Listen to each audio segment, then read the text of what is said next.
Kung mamatay ka, two things may happen to you.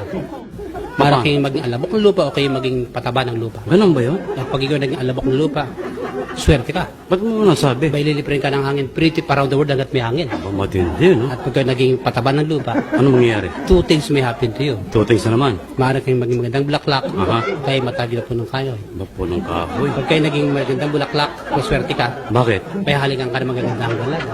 Makakatingin din ng tao. Bullshit. At Hmm. pag kayo naging punong kahoy, Aha. two things may happen to you. Ano? Maaari kayong maging tabla, Tabla? o kayo maging papel. Ba, papel ha? Pag naging tabla, maswerte ka. Ano mangyayari? Kaya magiging pundasyon ka na maglalakihan gusali. Tulad sa Makati, oo, Siyempre. tama. At kapag kayo naging papel, Tutings na naman yan. two things may happen to you. Ano? Maaari kayong maging papel na sulatan, Sulatan? o toilet paper. Sandali. Parang hindi maganda yung pangalawa. Pag kayo naging papel na sulatan, maswerte ka. Paano mo nasabi? Sa iyo susulat ang magandang tulain, awitin kahit ang ating saligang batas. Yan, maganda yan. At pag kayo naging toilet paper, Parang ayoko na two marinig. things may happen to you. Ano? Maaari kayong gamitin ng kababayan sa likuran, Alam ko. o sa harapan. Yan, sama ako dyan. Pag kayo ginamit ng kababayan sa likuran, maswerte ka. Paano nangyari yun? Malapit ka sa langit-langit. Ano yung ano? At pag kayo ginamit sa harapan, pinakamaswerte ka. Ba't mo sasabing? Doon masasabing there is happiness after death. Wow, ang sarap!